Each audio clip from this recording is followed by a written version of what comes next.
In 2020, I made one of the biggest jumps in my life. I was 19 at the time, and I made a decision to spend the next 5 to 10 years of my life in the army. I wanted to become a commando in the Australian Army. I would wake up on most days around 4:15 to do my runs with my mate, to train for the beep test, the push-up test, and the sit-up test. Everything was going great. The only struggle was the preparation for the interview.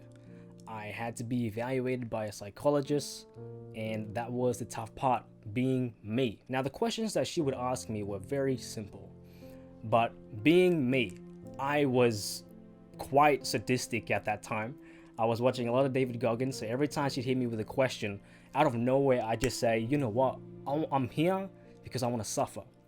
And I was serious. They thought I was some crazy person. By the end of that interview, she deemed me immature and that I didn't have enough life experience. And I remember just walking outside of that building, sitting down on a block somewhere, pulling out my phone and ringing my parents, and I remember saying, hey, can you pick me up? I finished. And before they arrived, I was just reflecting on everything, like my effort was for naught. I trained for nothing, pretty much. So their car pulls up and they ask me, how did it go?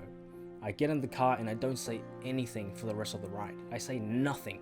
The only thing that I do is take my suit jacket, pull it over my head, and I lose it. I fucking break down and I can't control myself mentally. And I was so embarrassed to show my face in front of them because of all of the expectation that I was preparing myself up to. It wasn't met. So it hurt me. But that's one thing though, because even through all of this pain, through all of this torment and bullshittery, I anticipated all of the failure.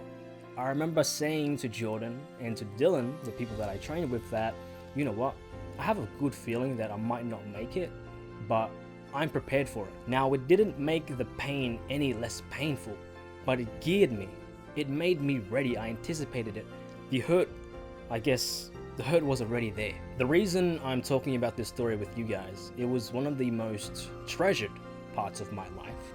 I will always hold on to it, but it's a prime example of points in our life where we will try our hardest. We'll put so much effort into something, but in the end it doesn't work out. Now, that doesn't mean that effort is all bullshit.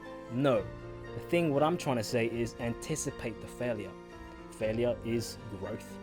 We become stronger through that pain, right? Every single time. But you have to visualize yourself failing, being in the worst of the worst, to actually survive that pain. Because if you anticipate, if you visualize that painful thing happening to you before it even happens, once it does happen, you're gonna be like, okay, where do we go from here? It fuels you. And that's exactly what it is now. I have no regrets. Everything that I did up until that point in time, before and after army, I regret nothing. I wouldn't be who I am today without it. And yeah, anticipate everything, guys. Don't be bullshitting. Don't be bullshitting, man.